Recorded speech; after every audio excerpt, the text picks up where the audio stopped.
Bertemu kembali, Wakil Presiden Ma'ruf Amin menilai Polda Jawa Barat tidak teliti dalam menetapkan status tersangka terhadap Peggy Setiawan. Wapres meminta Polri mengungkap kasus pembunuhan Vina dan Eki hingga tuntas.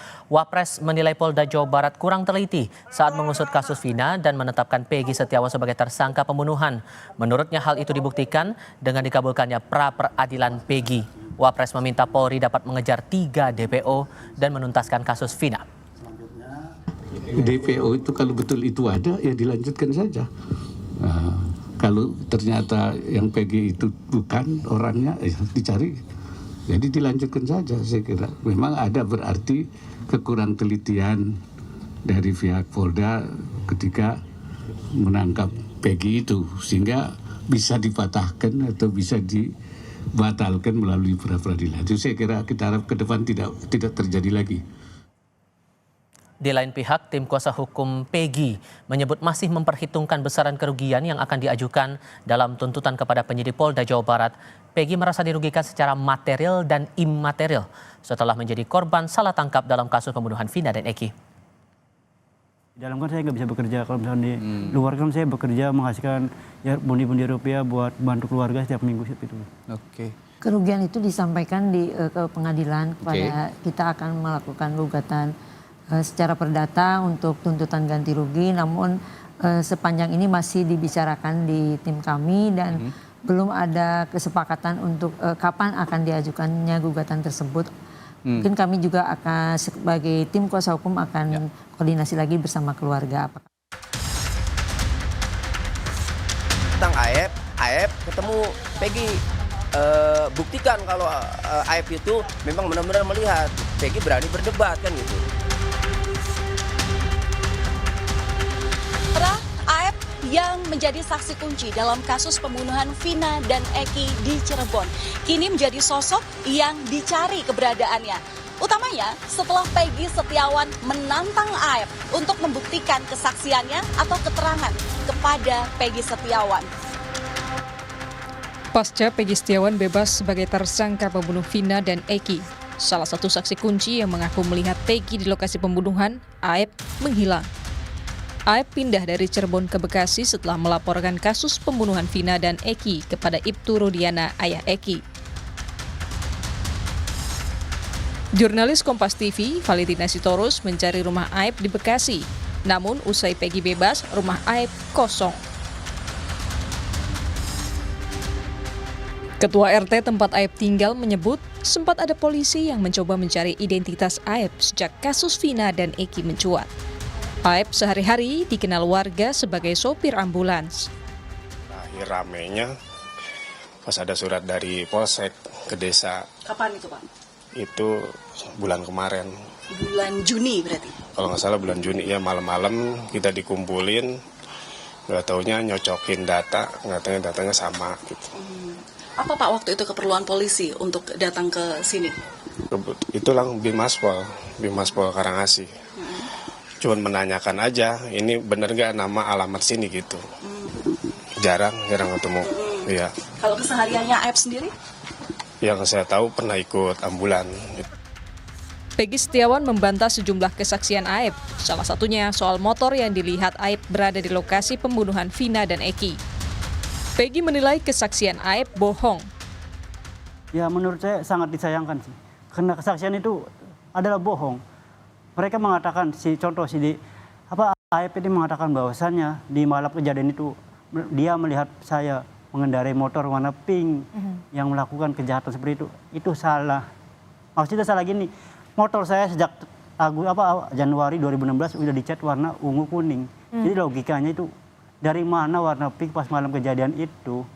Itu dia menanyakan apakah saudara kenal sama orang ini. Ya saya mengenalinya, cuman saya tidak tahu namanya. Gitu. Terus motornya apakah tahu motornya? Saya sebutkan ya saya tahu motornya apa, Smash. Gitu saya. Smash warna pink. Sebelumnya, salah satu keluarga AF menyebut sudah tidak pernah bertemu AF sejak Peggy Setiawan bebas. Namun keluarga mengakui setelah polisi menangkap Peggy, AF beberapa kali menjalani pemeriksaan di Bandung, Jawa Barat. Ini kapan, Bu? Ya itu semenjak kejadian begini. Yang rame ini ya. Sering dipanggil Polda atau gimana dia? Ya suka dia juga ada. Waktu pas dia rame itu berarti udah sering bolak-balik ke Bandung. Sekarang berarti di mana katanya? Tahu sekarang mama kau nggak pernah ngeliat ini. Kemarin, tim kuasa hukum 7 narapidana kasus Vina dan Eki melaporkan Aib ke polisi. Aib diduga memberikan kesaksian palsu hingga membuat 7 terpidana menjalani hukuman penjara atas kasus pembunuhan Vina dan Eki. Kini usai Peggy dinyatakan bebas, keluarga Vina berharap penyidik Polda Jawa Barat mencari 3 DPO pembunuh Vina dan Eki sesuai dengan putusan pengadilan. Tim Liputan, Kompas TV. Peggy Setiawan kini telah lepas dari status tersangka dalam kasus pembunuhan Vina dan Eki di Cirebon. Pengacara sempat melontarkan soal tuntutan ganti rugi usai gugatannya dikabulkan hakim. Lalu bagaimana sebetulnya aturan hukum kita bisa mengakomodasi tuntutan ganti rugi usai polisi melakukan kesalahan prosedur dalam proses penetapan tersangka? Kami akan ulas ini bersama dengan mantan Wakapolri, Komisaris Jenderal Purnawirawan Ugroseno, dan Tony RM selaku kuasa hukum Peggy Setiawan. Selamat sore semuanya, apa kabar? Selamat sore. Ya, terima kasih seluruhnya sudah bergabung bersama kami. Bung Tony, saya ke Anda dulu. Jadi detailnya apa saja gugatan material dan imaterial yang akan diajukan oleh Peggy Setiawan? Ya, terima kasih. Jadi memang kami saat ini sedang mempertimbangkan, menggodok matang-matang bersama tim penasihat hukum Peggy Setiawan. Karena kasus ini kan viral, rame ya, sehingga kami benar-benar mempertimbangkan dengan matang plus minusnya, bukan plus minusnya dalam arti kalah menangnya, tetapi plus minusnya di mata masyarakat ini, karena kasus ini kan rame berkembang, sehingga kami masih benar-benar mempertimbangkan. Adapun yang kami pertimbangkan ya, mengenai gugatan kerugian itu ada 2 tadi yang disebutkan, betul, itu ada tuntutan material dan imaterial. Material itu terkait ketika Peggy Setiawan ditangkap kemudian ditahan, maka sejak itu Peggy Setiawan kehilangan penghasilan.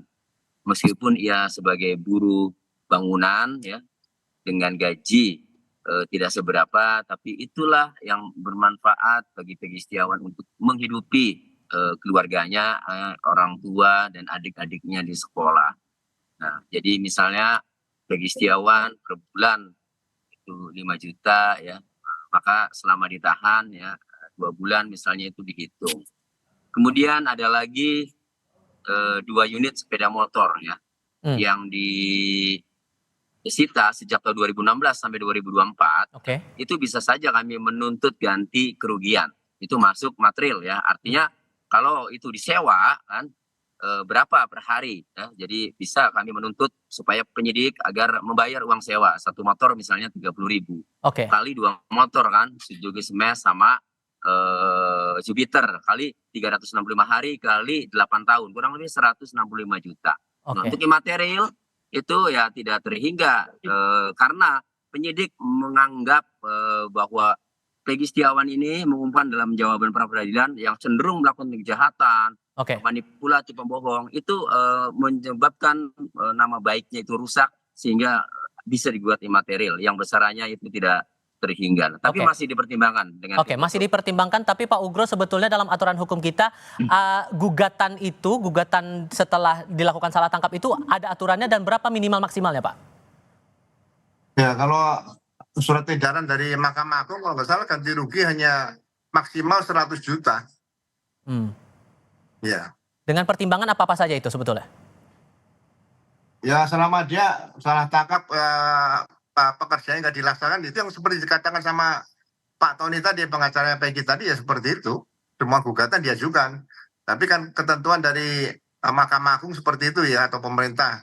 Nah itu yang menurut saya ke depan perlu diperbaiki. Kerugian itu unlimited sesuai dengan apa yang materialnya berapa, imaterialnya berapa, itu harusnya disesuaikan dengan kondisi tersangka yang ditahan saat itu. Tapi kalau berkaca dari kasus Peggy Setiawan ini sampai akhirnya terbukti bahwa ini salah tangkap, menurut Anda nominalnya mana yang relevan menurut Anda? Ya, dia tidak bekerja berapa hari di situ, ya kan? Kemudian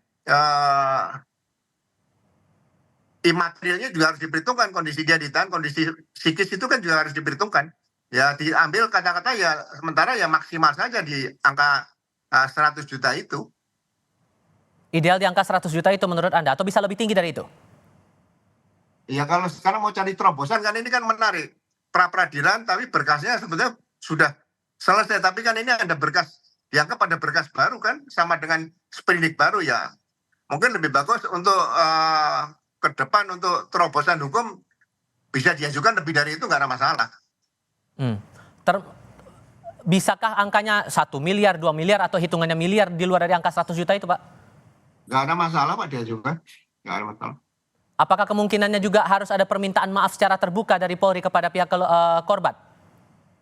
Nah itu kita yang belum tahu aturannya kalau misalnya di putusan pra peradilan kemarin untuk dikembalikan nama baik seperti itu ya. Jadi ya banyak diskusi apakah melalui sidang propam, etika profesi kemudian meminta maaf pada negara, kepada masyarakat yang menjadi korban dan sebagainya, itu juga bisa dilakukan. Atau pakai model baru yang bagaimana saya belum tahu, atau yang model di Amerika dulu kan ada kan yang minta maaf sama warga karena ada polisi yang menangkap orang kemudian orangnya meninggal dunia itu.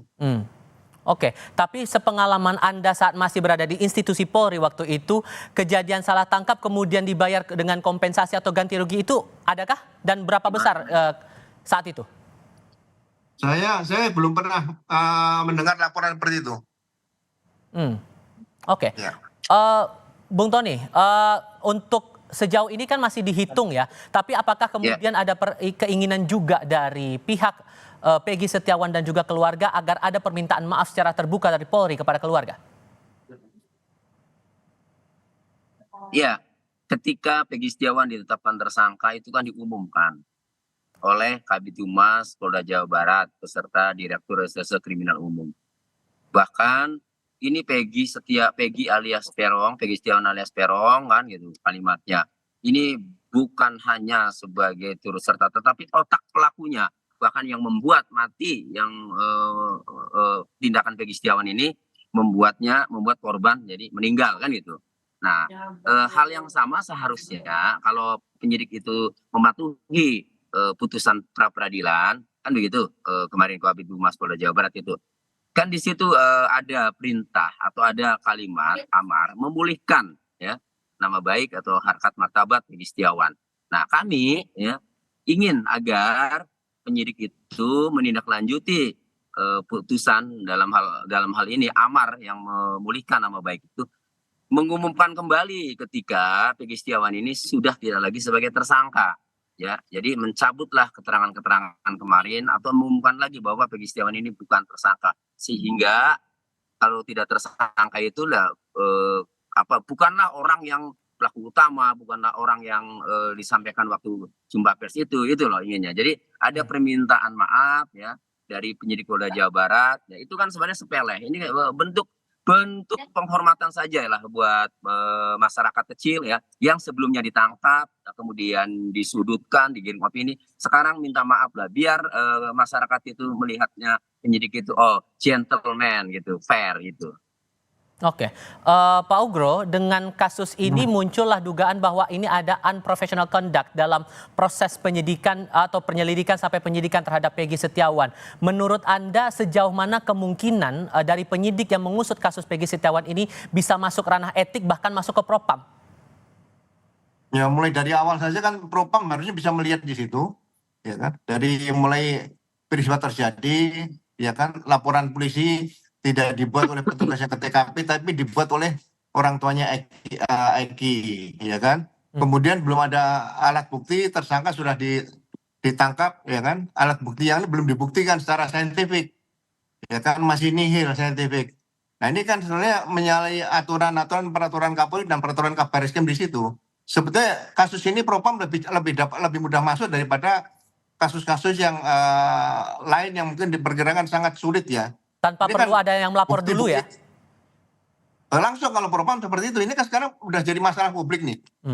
Ya kan, jadi nggak usah menunggu yang melaporkan, tapi menemukan peristiwa pelanggaran etik yang dilakukan oleh anggota Polri sesuai dengan proses penanganan penyidikan tindak pidana pembunuhan penganiayaan dengan pemberatan pemerkosaan di Cirebon tanggal 27 Agustus 2016. Udah itu Oke. aja.